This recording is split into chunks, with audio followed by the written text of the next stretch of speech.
Good morning or afternoon, everyone, and welcome to today's webinar. This webinar is brought to you by Sub-Saharan Africa Congenital Anomalies Network, SSCAN, and the Global Health Network. Today, our topic is community screening strategies to improve equitable access in diagnosis and management of birth defects, lessons from low and middle income countries. My name is Dr. Caroline Osoro, and I'm delighted to be joined today by Professor Anita Kar, who's the director at the Birth Defects and Childhood Disability Research Center in Pune, India. Dr. Justina Seyi-Olajide, who's a pediatric surgeon at the Department of Surgery of Lagos University Teaching Hospital in Nigeria. And Erin Williams, who's an occupational therapist and global health professional, as well as clinical program officer of HopeWorks. Congenital anomalies significantly contribute to under 5 mortality and morbidity in sub-Saharan Africa. Early identification allows for proper management and planning of intervention with possible improved outcomes. A recent systematic review on surgically correctable anomalies found birth defect screening and surveillance programs missing or only just developed in low and lower middle income countries.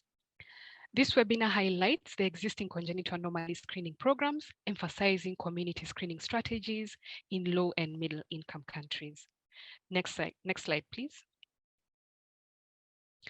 So, housekeeping. Firstly, this session is being recorded. The recording will be shared in the coming days on the Global Health Network platform, so you can review materials and share. These materials can be found using the link that's just been shared in the chat box. To interact with the panel, please use the Q&A chat function, which you can find in your toolbar. If you have any technical issues, please let us know in the chat, and the Global Health Network team will aim to assist you. If you'd like to ask a question verbally, please raise your hand during the Q&A, but we encourage you to use the Q&A box. We have dedicated time allowed for Q&A, so we'll try to get through as many questions as possible. If we don't have time for all of your questions, we will save them and try to share written responses along with the recording. Please note that Modehi Diseko, who's a member of the SSCAN network, is available with us and will assist with the Q&A. Next slide, please. We will now begin the program for today. First, I'd like to introduce Dr. Justina Seyi-Olajide, who holds an MBBS degree from the Ahmadu Bello University, Zaria, and a postgraduate surgical training from the Lagos University Teaching Hospital, both in Nigeria. She completed her pediatric surgery residence program in October 2012 and was awarded the prestigious West African College of Surgeons 2013 Alinta Nwako Prize in Pediatric Surgery. She's passionate about access to safe surgical care for children in low and middle income countries and global surgery in general. Justina has extensive experience in treatment of late presentations of pediatric surgical conditions. She was a member of the core committee that developed and is currently implementing Nigeria's National Surgical Obstetric Anesthesia and Nursing Plan. And she was instrumental in ensuring the prioritization of children's surgery in that plan. She continues to advocate for children's surgical care in low-resource settings and is committed to mentoring and training upcoming pediatric surgeons in Nigeria and West Africa. Justina will present on screening methods for congenital anomalies in low and middle-income countries.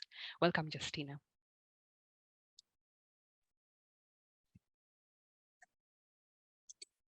Once again, good afternoon, good morning, good evening, everyone, wherever you may be around the world. And thank you for the opportunity to make this presentation. Today I'll be talking about surgically correctable congenital anomalies in low-middle-income countries, focusing on screening for these anomalies. And essentially, my presentation is drawn from a systematic review that we had done and published in Journal of Pediatric Surgery.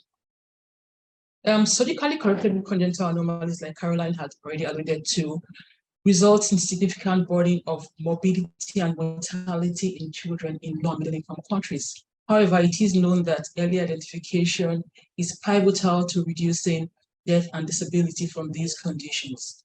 The aim of our study was to identify feasible screening methods for surgically correctable congenital anomalies in both prenatally and during the neonatal period in LMICs. Our inclusion criteria included articles from 2000 to May 25th, 2020, that focused on screening for congenital anomalies, prenatally and postnatally. We looked at any language available, and we looked at prenatal and neonatal. And feasibility was determined based on suitability, given available resources within the region, monitoring capacity, and accessibility of outcomes. We used the preferred reporting items for systematic reviews and meta-analysis, guidelines, and checklists to carry out systematic view.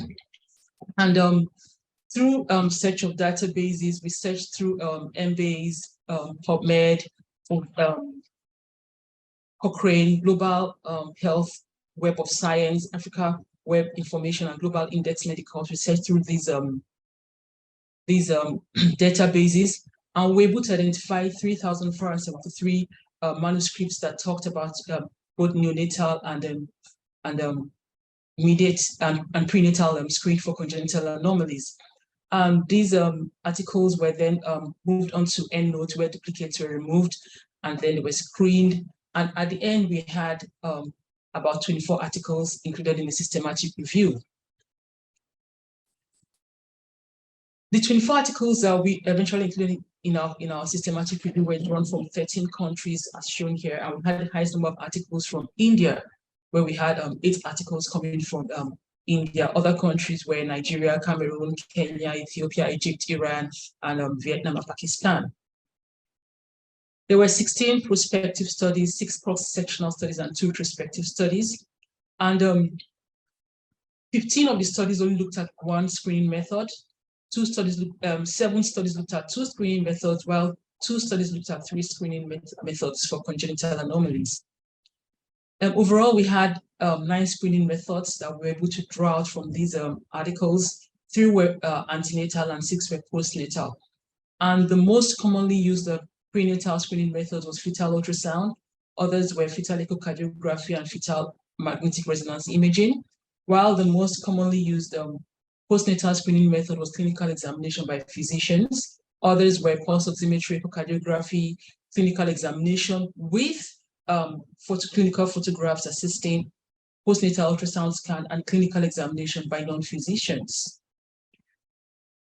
The anomalies that were screened for cut across various specialties, but the commonest specialty was cardiac.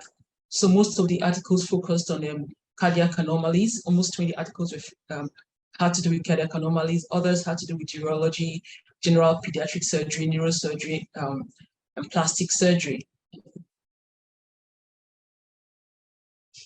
and then orthopedics. For prenatal screening methods, we found that ultrasound scan was very useful in diagnosing fetal anomalies and facilitated counseling and prenatal interventions, and also allowed for planning of appropriate postnatal management, eventually resulting in decreased morbidity and mortality. In the region, however, there was low detection rate of anomalies using antenatal ultrasound scan due to insufficient number of scans being done, and some of the scans not being done at the right time, and a lack of expertise on the part of those who were doing the scans. MRIs basically were used to complement ultrasonography based on findings from the ultrasound scan, while fetal echocardiography were used to confirm cardiac anomalies prenatally. In the articles that we looked at, the babies were aged between 1 hour and 59 days, but more than 50% of the babies were actually within the first day of life. The most frequently used screening methods were postnatally were physician clinical examination, pulse oximetry, and echocardiography. Clinical evaluation by trained midwives combined with photographs were also used as a combined method, and the while clinical evaluation and pulse oximetry was also used in combination, especially when screening was being done for cardiac anomalies. Postnatal echo was also done just to confirm if the child actually had a congenital cardiac anomaly or not. From the systematic review that we carried out, we've discovered that some of the screening methods were actually feasible. And like I mentioned earlier on, feasibility was judged based on access to these screening methods, and then the acceptability of the outcomes and the ease of their use. Physician clinical examination was feasible. Clinical examination using pictures was feasible. Clinical examination by non-physicians and also ultrasonography postnatally was feasible. Somewhat feasible was fetal ultrasound scan and pulse oximetry. So essentially, what we noticed was that screening programs for surgically correctable congenital anomalies in low-middle income countries were either not available in most countries or only recently being developed, unlike for medical conditions where there are, in many countries, there were already established screening programs. This is despite the fact that low-middle income countries tend to have the highest number of birth defects, and there are limited resources, lack of training, and lack of sustainability for most of the health programs that are carried out within the region. We found out that inexpensive methods exists and they're available, and combining these methods could lead to increase in recognition and diagnosis and also reduce delays in management. However, there was hardly any country that had a systematic program in place for identification and screening of surgically correctable congenital anomalies, except for very few. So based on our findings, we recommended that fetal ultrasounds can be made an integral part of primary health care.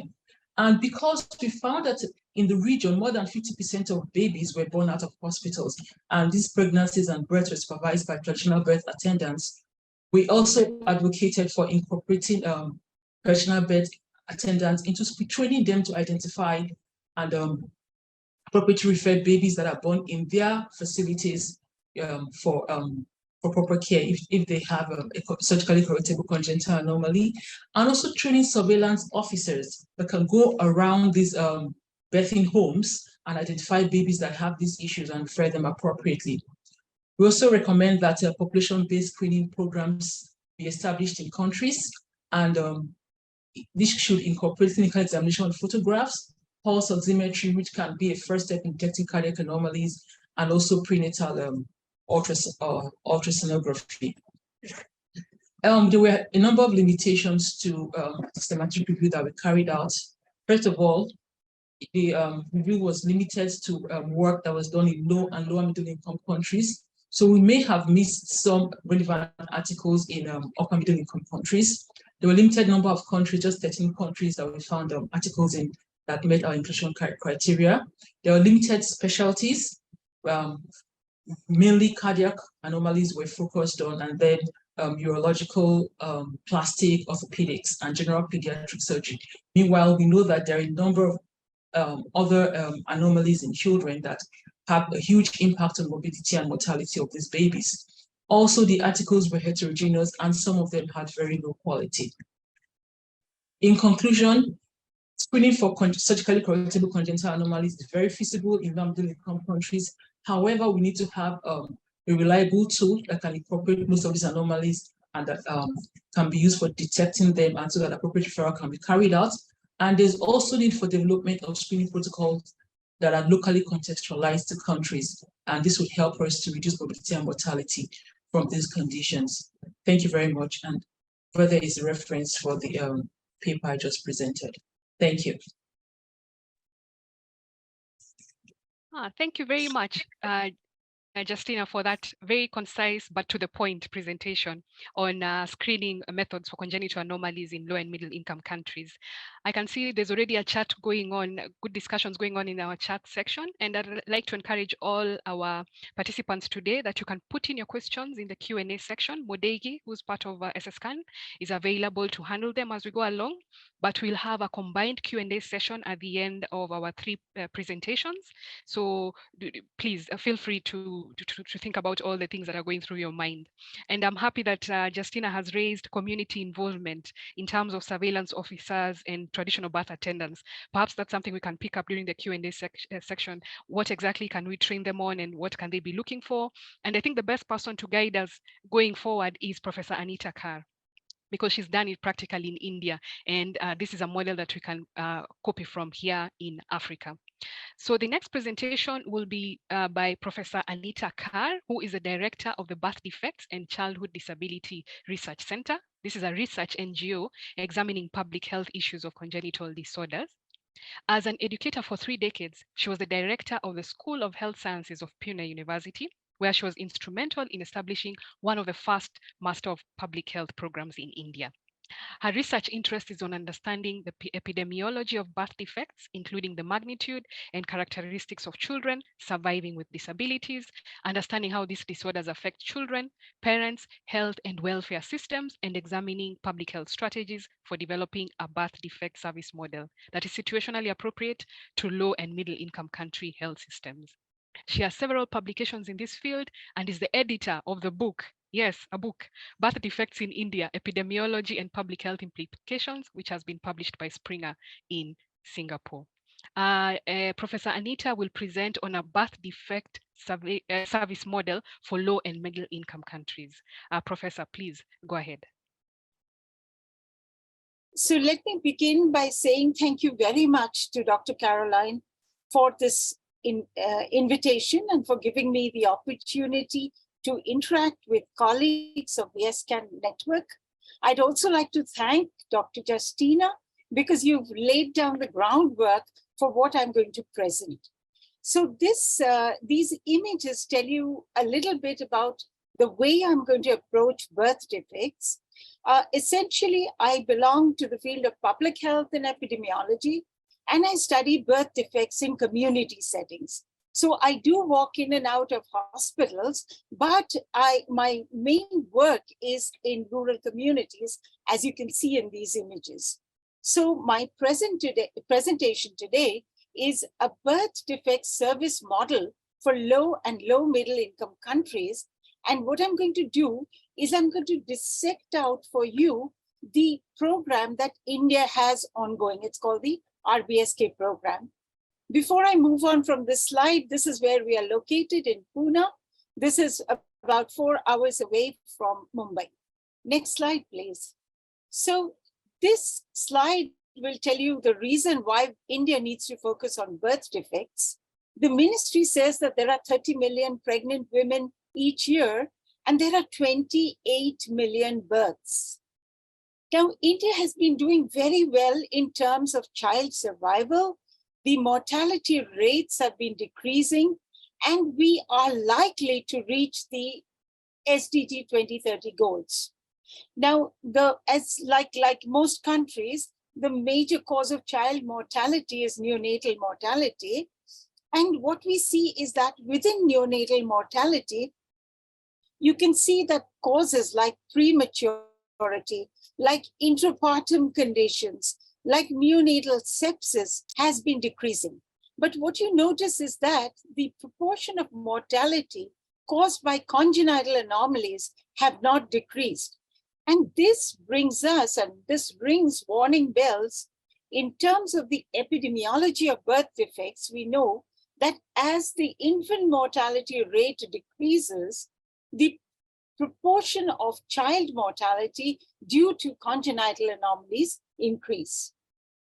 Now, saying this, let me tell you, give you the reality check that mortality caused by congenital disorders will cut no ice for policymakers in low and middle income countries, including India. And that is because 52% of mortality is caused by prematurity, by birth complications, and by lower respiratory tract infections. Congenital anomalies account for only 10% of mortality. And as you very well know, these are the causes that can be approached and can be addressed using feasible and existing solutions. Saying that, you know, for India, with India and maybe other countries, for example, like Nigeria, which has large annual birth cohorts, it is estimated that over 65,000 babies die due to congenital anomalies. And we also know that implementation of prevention programs can reduce not only cause-specific mortality, but also it can reflect on child health indicators. And let me point out to you that this is a beautiful study published from the state of Kerala. I put the reference here for you, where by implementing services for treatment of congenital heart defects, they reduced cause-specific mortality by 41%. And this was also reflected in infant mortality indicators by 21%. However, there is also another thing that needs to be brought to attention. That is that in a study that was done by us, basically it is difficult to measure the birth prevalence of congenital anomalies in India because there is very free access to termination of pregnancy for fetal anomalies. So one needs to follow up a cohort in order to get an estimate. Now, what we found was that there was no difference in the congenital anomaly prevalence rate, which was not a surprising finding. But what we found is that you could expect 600,000 affected births in the country each year. And the most troubling thing for us, because we saw it in our cohort, and I'm sure you'll see it in your clinics, is that 70% of these babies were live born. Here I show you examples of babies, who survived the less severe consequences of birth defects. Babies with congenital heart defects, clubfoot, spina bifida, microcephaly, orofacial clefts. Then you see the manifestations: Down syndrome, intellectual disability, congenital hearing, vision impairment. Essentially, what you see is a large group of children with disability and requiring medical conditions, as Dr. Justina just presented. So in the next slide, what I want to propose to you all is that in our countries, perhaps, I do not know whether you would agree or not with me, that neonatal mortality, yes, it is a public health problem, but the bigger public health issue is the fact that some of these disabilities and mortality causing conditions can be prevented. For example, we can prevent a child from being locomotor disabled by providing treatment for clubfoot. We can repair orofacial clefts. It prevents lifelong disabilities. For children who are born with permanent disability like Down syndrome, early identification, provision of rehabilitation therapies can improve the quality of life of the child and his family. So, colleagues, I present to you that perhaps for low, middle income countries, our immediate priority is addressing the children with disabilities, children with chronic disorders who are lying there without care. And why this is very important is because, all LMICs are signatories to two important United Nations conventions. One is the Conventions on the Rights of Persons with Disabilities, and the other is the Convention on the Rights of the Child, where we have signed saying that we will provide the special healthcare needs that children require. So now what I'll do is I'll tell you how India approaches this issue. Dr. Justina, I'm taking it to a more community and not to a clinical level. But before I come to India's birth defect service, I will just give you a small touch briefly on the Indian health sector. We have a very large private sector, which is more than capable of managing, diagnosing, and treating birth defects. But there is a trade-off between capacity and equity because all these services are paid and not accessible to the rural and the people who cannot afford these. But in India, the public health system is very large. It spreads and reaches to the 650,000 villages, being one of the largest public health systems that we have across the world. And in the next slide, I show you that it reaches those 650,000 villages through these 150,000 sub-centers, also known as health and wellness centers. And you can recognize the tiered structure that is only 700 district hospitals versus 150,000 community-based center. In the next slide, I show you the strengths and the weaknesses of the Indian health system. Our strength lies in the community. That is medical officers, nurse midwives, community health workers. And the weakness, like many low middle income countries, is that there is an 80% shortage of specialists. No anesthetists, pediatricians, surgeons, etc. So why do I present this? Because I'm going to use these strengths and weaknesses to see how we can build up a service for these children who are left without or with minimal care. This is just a glimpse of where we are currently working. Bhagyashree Radhakrishnan is here. This is the community, and this is the birthing center at the community level. So this is India's program. This is called the RBSK program, and it is basically a child health screening and early intervention service. The child health screening is done for a whole list of 30 more conditions. For birth defects, there are 3 specific components. The first is newborn screening, home-based screening, screening at preschool centers, which we call Anganwadis, and screening at schools. Screened children are referred to district-based early intervention centers where they are evaluated, and then they are referred to the particular specialist department through general hospitals. In the next slide, I will show you the first component, which is newborn screening. And again, I was very, very excited when I heard Dr. Justina's recommendations. So this is what India has done. We are screening for visible birth defects, physical birth defects, and there are very easy to use tools to be used at community health level by the midwives who are there. There are very easy to use formats which the midwife can use to tick off to see which is the particular system that is affected, but she refers the case to the medical officer who does the coding and the case recording.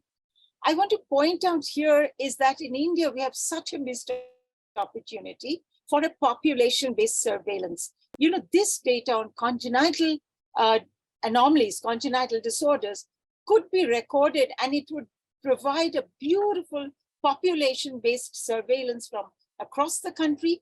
This data could be put into routine maternal information system that looks at birth weight and measures babies and looks at records, whether it's a stillbirth or a neonatal death, etc. But unfortunately, we're not doing this in India. In the next slide, I'll show you that there are also guidelines for stabilizing the newborn at the health center. And then there is emergency transportation, which uses an existing maternal program, which gives free of charge, free of cost transportation and hospital costs to the mother. In the next slide, I'll show you that some of the babies may be missed because this program is just taking off. And in that case, our community health workers, they're called ASHAs, they have been trained to detect or recognize 4 specific birth defects, such as Down syndrome. And these workers are trained so that they just facilitate the referral of the mother and the baby from the community level to the medical center. The biggest component of this program is screening at preschools like this and at schools. And what is done is there are published formats, they're very easy to use, and they screen out children. They use extremely simple methods, and these screened children are referred to higher centers. I'll tell you, describe in a minute. Now here again, we have a missed opportunity. You know, we could develop a register of children with special healthcare needs. And these children could be referred to, rehabilitation services, to social welfare services at the level of the primary health center, at the level of the community. But unfortunately, India is still not doing it. In the next slide, I will show you, this is the District Early Intervention Center in Pune, where children are referred.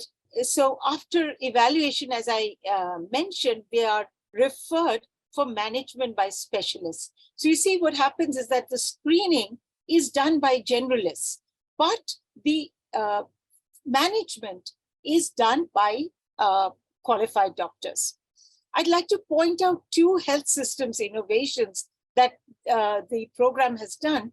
That is, the government doesn't have, I told you that there's a deficit in specialists. So it has empaneled private hospitals with the capability of doing such surgeries and providing the care. And they have fixed the costs so that there is no financial risk to the family. And the other thing is that they have partnered with NGO partners. And this is an extremely valuable resource for low middle income countries to develop the birth defect service. In the next slide, I show you that this District Early Intervention Center also has rehabilitation services for children who are in need of these services. India also has an extensive social welfare service, but may I tell you that they are very disorganized. There is no referral. And in our experience, there are hardly any caregivers who are aware of these services. Just this, that we also have free treatment for thalassemia and sickle cell anemia, some clotting factor concentrate for patients with hemophilia. In the next slide, I point out to you that I've given you the best. Let me tell you, there are lots of problems with the RBSK. There are caregiver and health system related barriers, but the RBSK, Dr. Justina, it forms the kind of a plan that tells you how we might try to float a public health service for birth defects. And in the next slide, I point out for you what are the learning points from the RBSK. The first thing, it is equity centered for people who do not have money, right? Because it is delivered through the public health system, through the government system. It is not, delivered at private hospitals or at NGO set up clinics, but very, very much in the control of the government health services.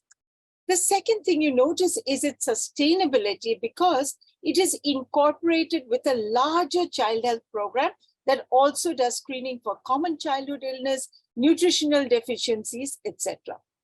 You will see that what happens is it uses a lot of the pre-existing programs. So it has developed these referral routes by which it simply channelizes children requiring care. The next point is that it is situationally appropriate. It is adapted for community level use for screening. It has a tiered approach, as I mentioned, because it involves screening by generalists, referral to specialists. In that way, it tries to stretch the limited resources.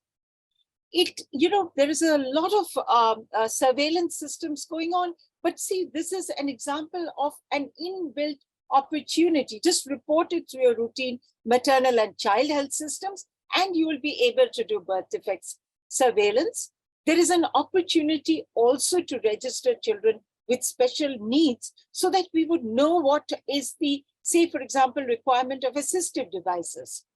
And next, we see that there are health systems innovations, that is public-private partnership, NGO public sector partnership. What are the lessons I would give from India's program? I would say we should never make it a standalone program, a separate program called a birth defect service. Let it be inside the maternal and child health services. Use existing services to the fullest extent, collaborations with professional organizations like, the neonatologists, the surgeons, and with NGOs. Adapt things to local situations. I think initially I used to cry that we do not have what we need, but look at the existing strengths, what we have. focus on low-hanging fruits such as birth defects education. But as the architect of our program, Dr. Arun Singh said, this is one situation where we have to target all fruits. We need newborn care. We need pediatric surgery because every child matters. And again, intersectoral collaboration. So these, my suggestion is we should look at all the essential public health components of a birth defect service. And if we look at them, we'll find that we can incorporate them in our ongoing maternal and child health services. I won't stay on this slide because I'm running over time. And my reason is that we cannot, just because we do not have sufficient resources, we cannot leave anyone behind. That's what SDG says. We, especially children with disabilities and disabling conditions caused by birth defects. In our last study, one of our rural participants, she was from a rural area, and she said, God also gives us such children to hold and care for. And I think that whilst we appreciate, the global sort of tenets like the World Bank, human capital, etc., but I think that the development of a birth defect service within maternal child health services of low middle income countries reflects the value of the nation, value of us as people. So thank you very much for giving me this kind listening. Thank you. Thank you so much, Anita. I was trying to make a few notes, but I almost filled my book because the notes were too many to make, because there's such good points that you've made and such good work that you've done in India. You've said that you've only presented the best. There are other challenges, I'm sure, but we really appreciate the example that you've set, and being our colleague in the LMIC, but a bit maybe better placed, we can learn a lot as a continent from what you're doing. I really liked what you said, that congenital anomaly screening programs should not be standalone programs, but should be within maternal and child health programs, existing maternal and child health programs. I like that you made mention of community health workers who are doing home-based preschool and school screening. And when you mentioned that the immediate challenge for us as LMICs, as you suggest, is preventable disability, I felt that really pointed us in the right direction to our next presenter, who's Erin Williams. And before we go to Erin Williams, I'd like to remind you again that you can keep filling in your questions in the Q&A section at the bottom of your screen. We will have a session on questions and answers for all our speakers at the end of this. But now we will quickly proceed to Erin Williams, who's our final speaker for this webinar. Erin is an occupational therapist and global health professional. As a clinical program officer for HopeWorks, Erin ensures clinical excellence within a network of Clubfoot programs in Africa and Latin America. Her experience includes pediatric and adult rehabilitation within level 1 trauma centers in Atlanta, Georgia, and international experience with Mercy Ships, Cure International, and Miracle Fit. Erin holds a Master of Applied Science in Global Health Planning and Management from Johns Hopkins Bloomberg School of Public Health, a Master of Science in Occupational Therapy from the University of Alabama at Birmingham, and a Bachelor of Arts in Family Studies from Samford University. Erin's presentation today will be on Clubfoot, early detection, referral, and treatment. Over to you, Erin. Thank you, Dr. Caroline. Thank you so much, and to all of the speakers as well. It's really wonderful to be invited into today's conversation. As Dr. Caroline said, I am a global health professional and occupational therapist, and I serve as clinical program officer for HopeWorks. HopeWorks is a nonprofit whose mission is to free children and families from the physical, economic, and emotional burden of clubfoot disability. So I would like to ask you all, in your work, do you come across infants with clubfoot disability? And if your answer is yes, today I'm going to share with you more about Clubfoot and our strategy for early detection and treatment, and how you can partner with HopeWorks to see these children walk free from disability. Many of you are likely familiar with Clubfoot. It is one of the most common congenital orthopedic deformities, affecting 1 to 2 per 1,000 live births and approximately 175,000 infants worldwide each year. 80% of these infants are born in low and middle income countries where effective treatment is either difficult to access or unavailable. And when left untreated, it can lead to lifelong disability, social stigma, reduced access to education, and economic burdens. These children are also at a greater risk of neglect and violence. And fortunately, treatment does exist for this disability. The Ponseti method is a minimally invasive treatment found to have a 95% success rate in correcting this deformity when treated early.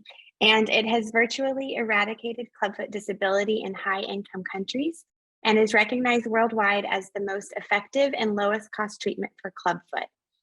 The method is comprised of 2 stages: the correction stage, which includes a series of manipulations of an infant's foot, a series of casts, followed by a percutaneous tenotomy of the infant's Achilles tendon.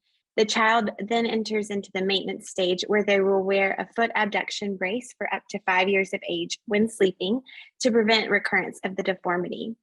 Pain-free and functional feet have been demonstrated in a 35-year follow-up study with the use of the Ponseti method. This treatment is minimally invasive. When a child with idiopathic clubfoot is treated in infancy, there's no need for an operating room, and it is easily scaled up as 90% of the treatment can be performed with an allied health professional. It is also low cost, at a cost of about $500 US dollars per child. The Ponseti method has far-reaching capabilities throughout low and middle income countries. And this all may be very common knowledge to many of you, but it is not understood widely in many of the countries where we operate. Our goal is for early detection of clubfoot, as my colleagues have shared about today, so that this detection and surveillance programs, clubfoot can be detected early and integrated into the healthcare system, so that when children face this disability, they are met with clear communication that says, this is clubfoot, it is treatable, and this is where you can go for treatment. Hope Walks works alongside a global consortium of organizations known as the Global Clubfoot Initiative. Utilizing the Run Free 2030 global strategy, we work in partnership with national governments and local partner organizations to develop sustainable national clubfoot programs within low and middle income countries.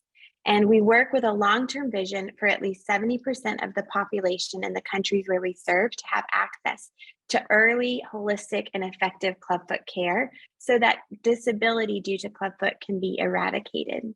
We train and mentor native health professionals in the Ponseti method.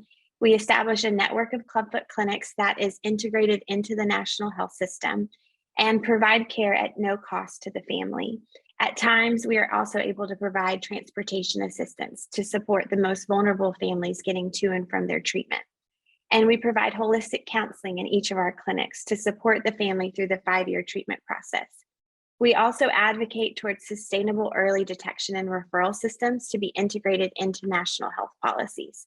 So now that you understand who we are and what we do, I'll share more about our strategies surrounding early detection and referral. Our regional and country staff serve within 15 partner countries throughout Africa and Latin America.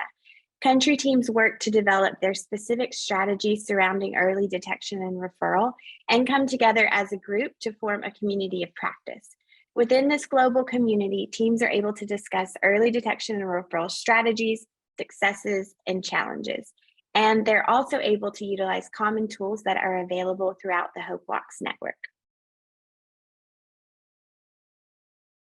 To ensure families have access to care, teams combine regional level prevalence estimates, utilization data from existing clinic locations, and analyze the broader contextual influences that are influencing access to care in that context.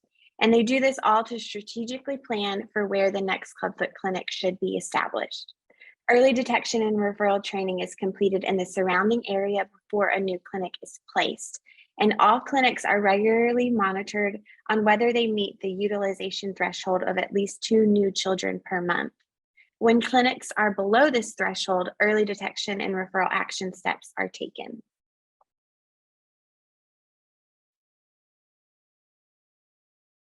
For clinics with a low volume of patients and for younger country programs, early detection and referral trainings are targeted toward health providers and facilities surrounding each clinic. This is our targeted catchment area strategy. So these trainings are done by either our processes to increase clinic enrollment at a partner Clubfoot clinic in Ethiopia. And alongside targeted catchment area EDRs, we are always working towards strengthening a more sustainable system-wide approach to EDR that's integrated within the national health system, such as surveillance programs that you all are a part of. This is more often used in countries that have a longer history in country, are more established, and have consistent volume within their clinics. System-wide strategies include advocacy at the national level for EDR to be integrated into the healthcare system, or through partnerships with global NGOs, local businesses, such as a WhatsApp or SMS campaign. Some examples of these strategies include Kenya and Ethiopia, who have both worked toward Ministry of Health policy to incorporate Clubfoot as a diagnosis to be identified at birth in the national health system. And Ethiopia has created a national Clubfoot referral catalog that's used throughout the national health system. Burundi and Rwanda are partnering with the Ministry of Health to integrate our HopeWalks Path mobile data application into the National Electronic Medical Record System, thus integrating Clubfoot treatment into the national health system. And this year, Ethiopia was able to join with global partners in the Ministry of Health in a national vaccine campaign. This campaign helped to identify 1,144 children under 2 years old with Clubfoot and over 2,500 children older than 2 with Clubfoot. The final strategy that we use is community sensitization, which is communication through mass media, or when our parent advisors, which are our clinic counselors, they help raise awareness in large community gatherings. The photo that you see on the left is of an EDR training given in preparation for the immunization campaign in Ethiopia. So this education was given to the Regional Health Bureau, medical associations, university hospitals, and journalists who were all involved in the campaign. And then the photo on the right is a more localized approach of a parent advisor counseling a family within a Clubfoot clinic. All of our teams use a variety of tools they have at their disposal when conducting the early detection and referral trainings. The main tool is the CEDA project. The CEDA project was developed over a 3-year period in collaboration with the partners that you see on the slide. It includes comprehensive parent advisor training, where we train local volunteers to become counselors for families, teach them about the Ponseti method, how the clinic runs, training in basic counseling and teaching skills, and give them training in how to raise awareness. It also includes 2 early detection and referral training presentations. One is 10 to 15 minutes long, and another is 1 hour long. And this course serves to inform audiences on what Clubfoot is, how it can be treated, and where and how to refer a child into treatment. We also have 4 short films, about 5 or 6 minutes long. One is What is Clubfoot, and another is What is the Ponseti method. These films are included in your resources available for those who are joining this call. And we have a short commercial about HopeWalks, which includes location of clinics that we can send over WhatsApp or text messages. It's just a few seconds long, and it's just a brief, easy way to communicate what Clubfoot looks like and where anyone who sees a child with this can send that patient for care. And finally, our mobile data application keeps track of where families who do reach our clinic first heard about our clinics. And it is encouraging to find that most families really do hear about our clinics through a healthcare system, which is encouraging. We also have program info sheets, which are available and tailored to the countries where we serve, and posters, which are available in 7 local languages. So if you are present in one of the countries where we serve, we want to partner with you. All of our methods are really used to increase access to effective Clubfoot care, with the goal of reaching 70% of the population in the countries where we serve. We have been able to provide treatment for 30,000 children within 156 partnering clinics since 2018. And in 2021, our programs in Kenya and Burundi were able to provide care for over 60% of their population. And Rwanda achieved access for 79% of the population. So with your help, we can reach even more children and families facing this disability. Once again, if you are present in a country program where we exist, we want to connect with you so that the children that you identify with Clubfoot are sent into treatment.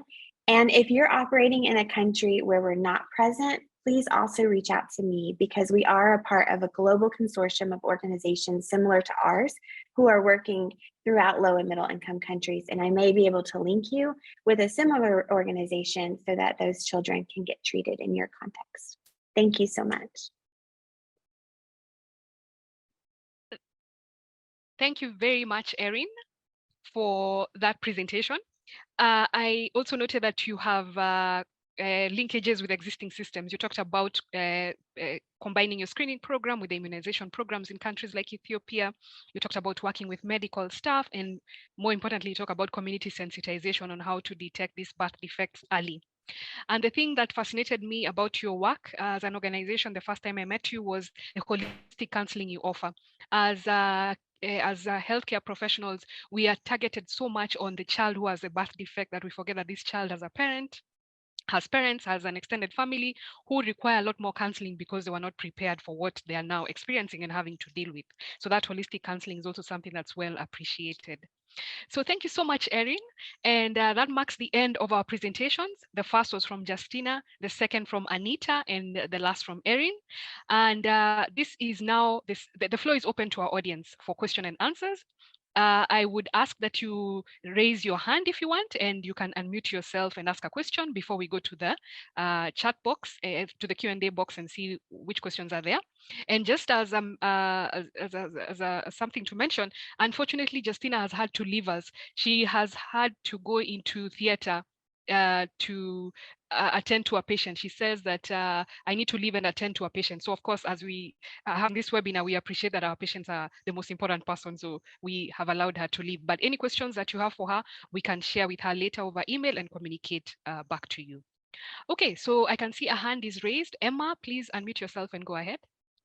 Hi, thanks very much. And thank you for 3 excellent presentations. This has really been a great webinar. I wanted to just to mention that Dr. Tina's systematic review is available to download on the SCAN website. So that's the one thing. And we'll also put links to Erin's organization on the website as well. I wanted to speak to what Dr. Justina had mentioned about antenatal ultrasound. I mean, it is a luxury in some countries, and we've had a lot of difficulty trying to implement it in the public service in South Africa. There's inequity between the public and private healthcare sectors, but even within the public sector, there's a lot of geographic variation in terms of the resources and quality of service.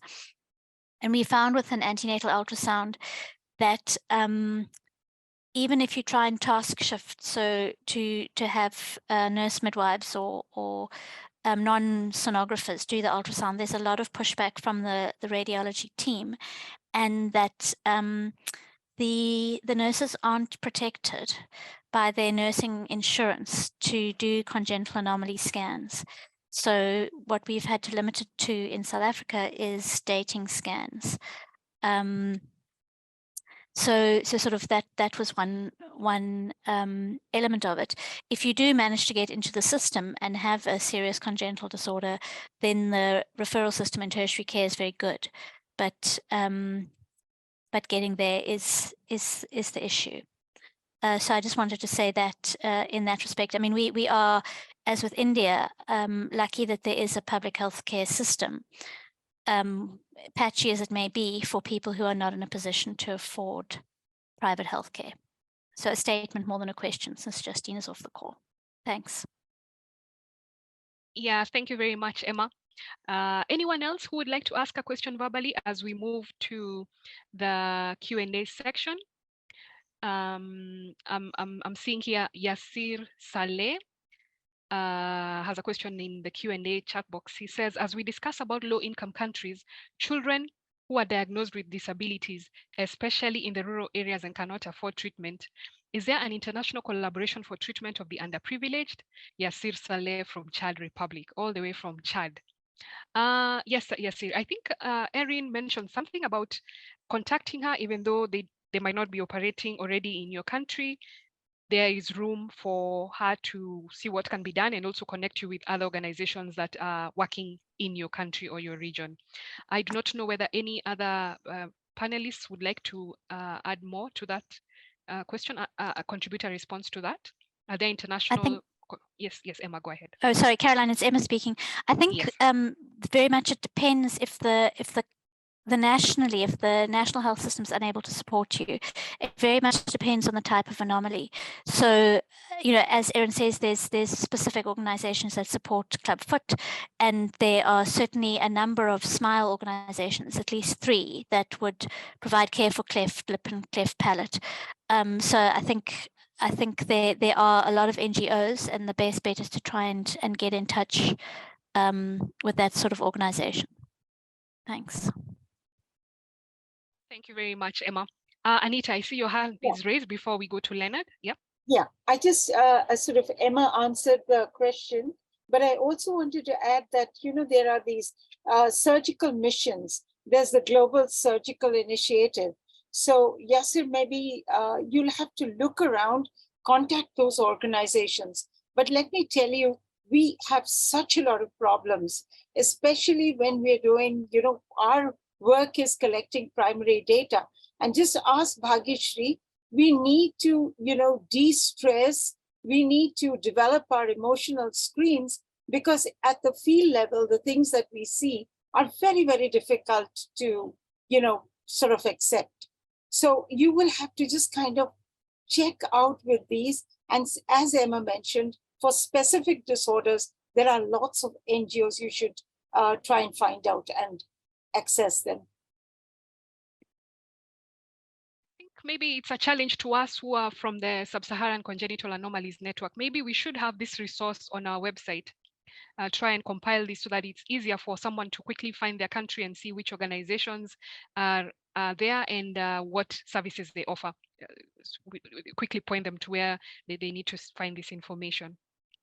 Yes, Leonard, please go ahead and mute yourself, and also if you can, let's see your face.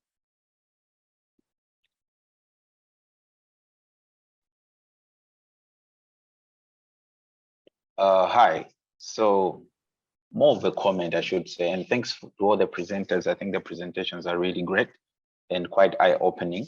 My interest is on Dr. Justina's presentation, and just also to share a different perspective or a story on the screening while utilizing ultrasound scans. So there has been some work that we are doing, for example, in Malawi here, where we are doing midwife-led kind of ultrasound scanning, which as per recommendations of WHO has to be done before 24 weeks. So this is mostly for dating, and like Emma said, in South Africa, they're also doing the same.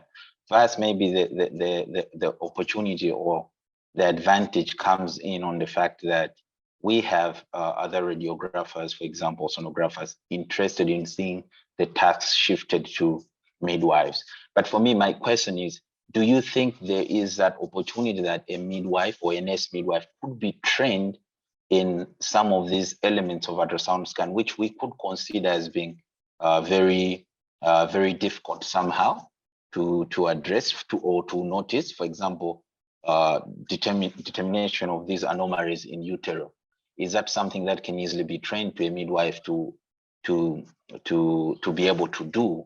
Because honestly, for us, our model of care is just midwife-led kind of antenatal care in Malawi. And the second question, I think, just to Dr. Anita Kar, and I'm also proud that Dr. Anita Kar is my former lecturer during my master's days in India. But I like how the organization is for India in terms of how you have these generalists being able to scan from ground level, and then they will refer those to not a specialist, but more of a doctor for management. So I'm just thinking of a country like Malawi, where the ratio of doctor to patients in general is just under 0.2, maybe 0.1 per 1,000 people. Is there a room, also a window, that maybe we can utilize nurse midwives to be the ones to manage these kind of anomalies? I find them a bit complex for them to be able to manage, but do you think there is that window of opportunity that even when we're developing screening protocols or even management or treatment protocols, we should utilize nurse midwives so that we deal with this gap that exists within our healthcare system? Thank you. Yeah, thank you very much, Leonard. Anita, I can see your hand is still up. Would you like to go ahead?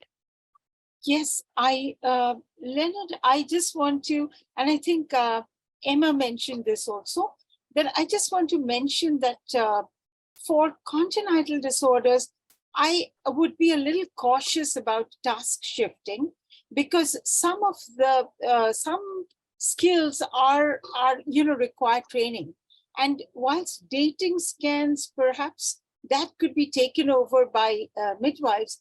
I'm not sure if the WHO prescriptions talk about congenital anomaly scans being taken over by midwives. So I'm not very sure how much of task shifting could or should be done in terms of screening and diagnosis of congenital disorders.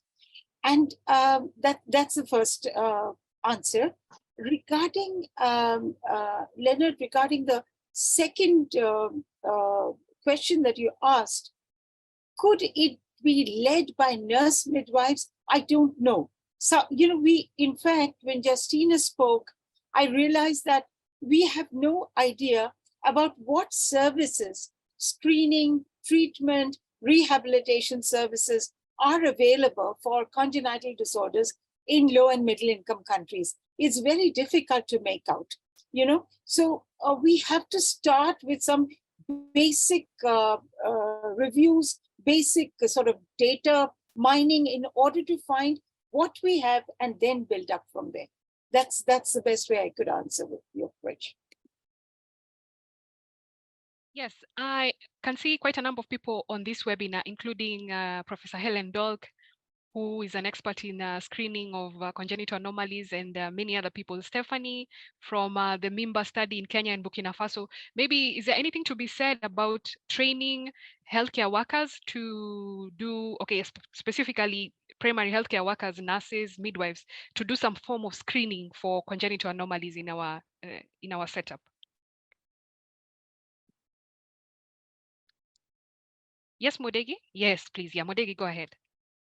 Okay, thank you very much, and good day, everyone. Yeah, it's possible to train other healthcare workers to do other diagnosis of these abnormalities.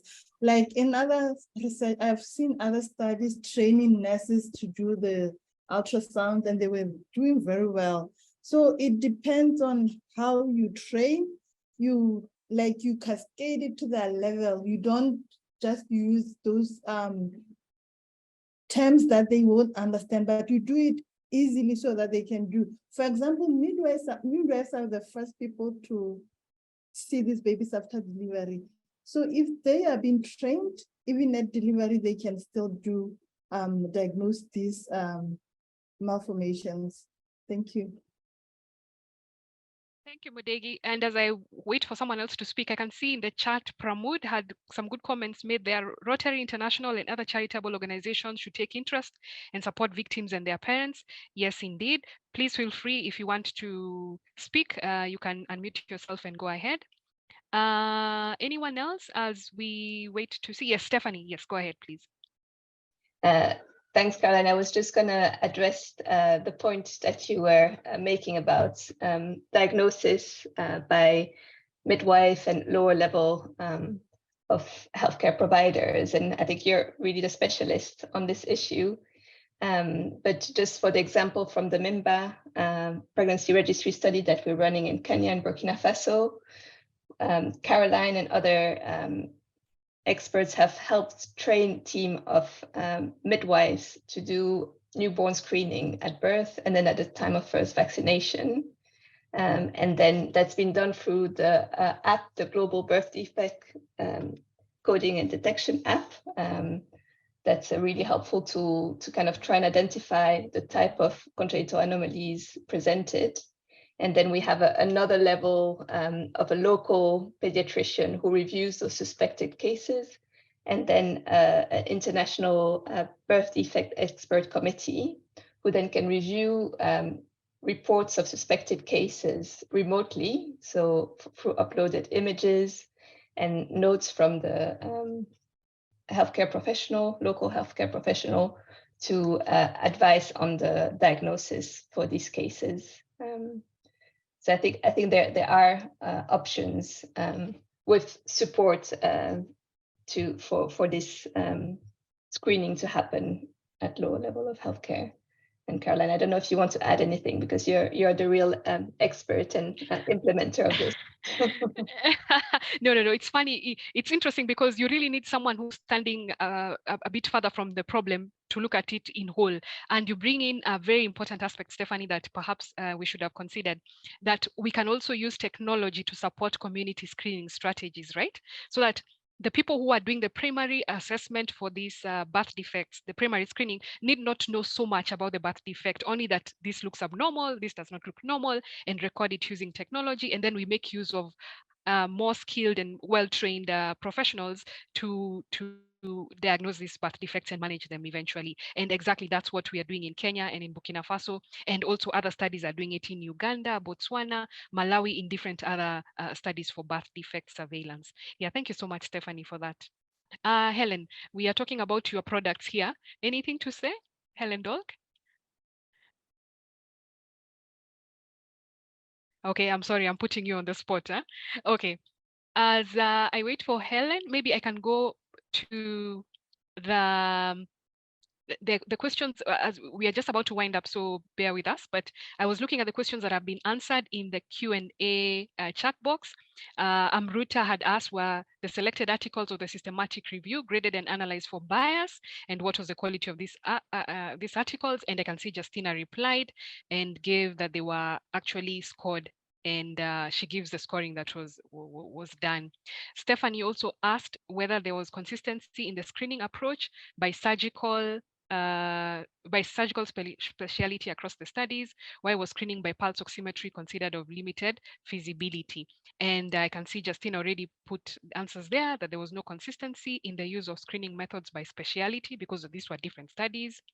And feasibility assessment of each screening method was based on principles developed by Cook and Ellaway. And perhaps, Stephanie, I can imagine you asked this question because we are also using pulse oximetry as a screening tool for congenital heart defects in our studies. It's a very basic tool, and that we can quickly teach the algorithm to primary healthcare workers. Yeah. Okay, Helen, please go ahead, Professor Helen Dolk, and then we'll come to Leonard.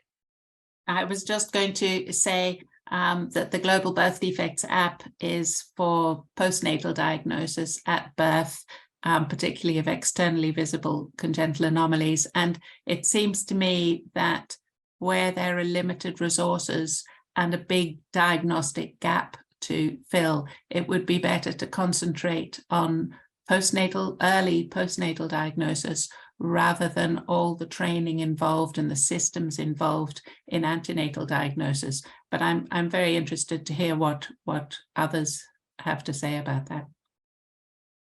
Thank you. Yeah, okay, that's an interesting point that Helen brings about. She says that we should focus on early postnatal screening at birth and those first few months, instead of focusing our resources too much on antenatal during pregnancy and intra-op with specialized ultrasounds and all that. What are your feelings about that comment? Anyone wants to respond to this? Please feel free. Hi. Yes, Leonard, yeah, go ahead.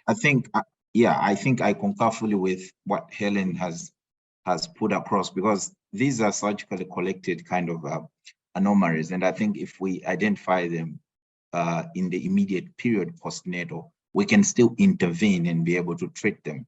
But if we apply the utero or ultrasound scans in order to identify this, then there will be a need for beyond what we can be able to manage, especially for I'm just thinking of settings like ours where even just to get an ultrasound scan done by every woman is a problem. And that's what we are, for example, pushing.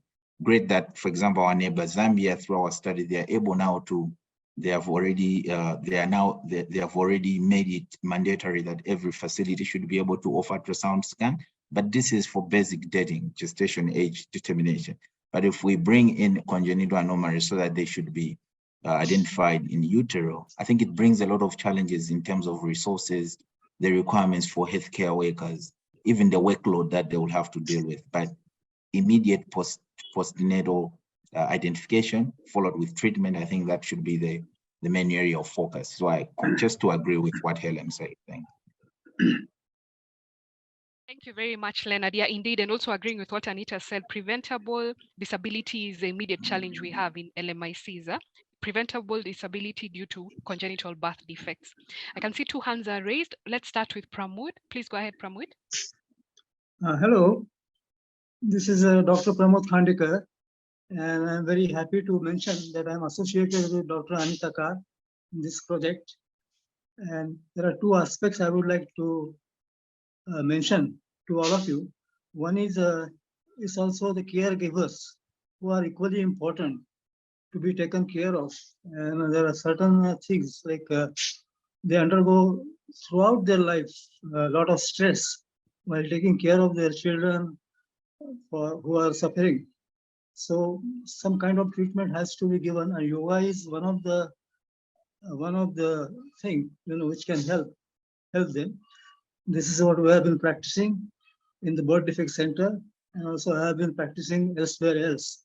And I found it really helps in terms of releasing tension, mind-body coordination, and many other things. The world has accepted yoga, and also this particular forum should also accept it and start trying it, and should be spread everywhere.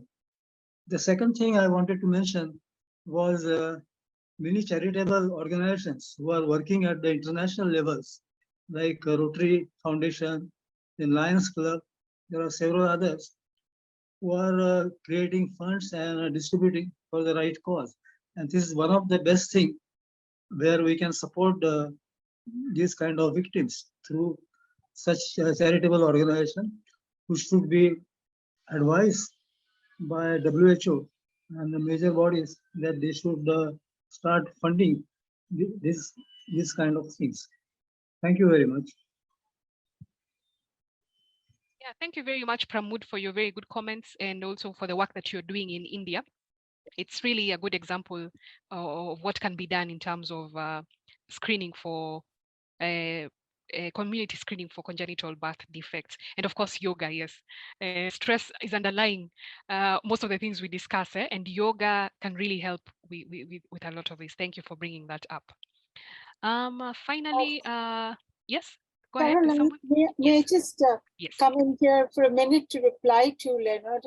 You see, I agree what you say about the lack of access to ultrasound, but when you, if termination of pregnancy is legally permissible, that should be a woman's right, a parent's right, to decide, because the consequences of diagnosing a birth defect in situations where universal health care is not assured to people is really quite impactful on caregivers.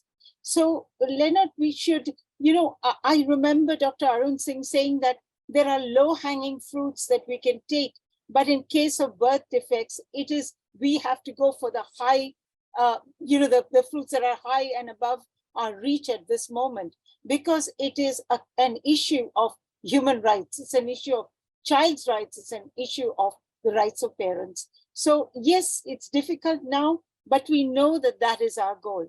We have to do that. Thank you very much, Anita. And actually, Stephanie agrees, or rather, says something that's quite similar to what you're saying in the chat box. She says antenatal screening may also pose issues with uncertainty in diagnosis and the need for adequate counseling and support, particularly in areas where with restrictive abortion laws. Sorry. Yes. I can see there's one question in the Q&A section. This is from Bhagya Shri. I'm sorry I butchered your name. Will the Global Birth Defects app be available to all community health workers so that they can identify the common birth defects in the community. And Emma, yes, please go ahead. Maybe this is worth this is. Oh, thank you. saying I out just loud. had responded in the chat that the basic there are different versions of the app, but the basic version of the app is free to download for Apple and Android at iStore and Play. And then I just included the website for the Global Birth Defects app, where you can get more information. If you are struggling, then through SCAN or through the Global Birth Defects app, you can ask for assistance. We do have people who are available. I'll put the website in the chat as well. I think we also have a link on our SCAN website. Yep. Thank you very much. So I can see people are thanking. Yes, I can see Amruta is happy, Bhagyashri is happy, Stefan is also happy with the responses that have been given, and the link to the birth defect app has been given in the chat box. And for more information, we do have our Sub-Saharan Congenital Anomaly Network web page hosted by the Global Health Network. So we have shared this with you in the email invitation, I believe. If not, we can share subsequently. It's also in the chat now. Thank you very much. Yes, and Louis from the Global Health Network says recording materials and presentations will be shared here. And the link is actually to our webpage, the Sub-Saharan Congenital Anomalies Network webpage. Yes, so I can see we do not have any further discussions. We had set out to spend about 90 minutes on this webinar, and it looks like we have stuck to our time. We only have 4 minutes left. Is there anyone else with a burning issue left before we finalize? Okay, so thank you very much for your participation in this webinar, and thank you to the panel, Justina, Anita, and Erin. This was really good. So we have received questions, and we'll gather all this together, and we'll ask our panel to respond in case anything was not well answered in writing. And the recording of this session, along with additional materials, will be shared. The link to where you'll be able to find this will be posted in the chat now, which Louis from the Global Health Network has done. So thank you very much to our panelists and to you for your participation. We will now close this session. Thank you, everyone, and bye.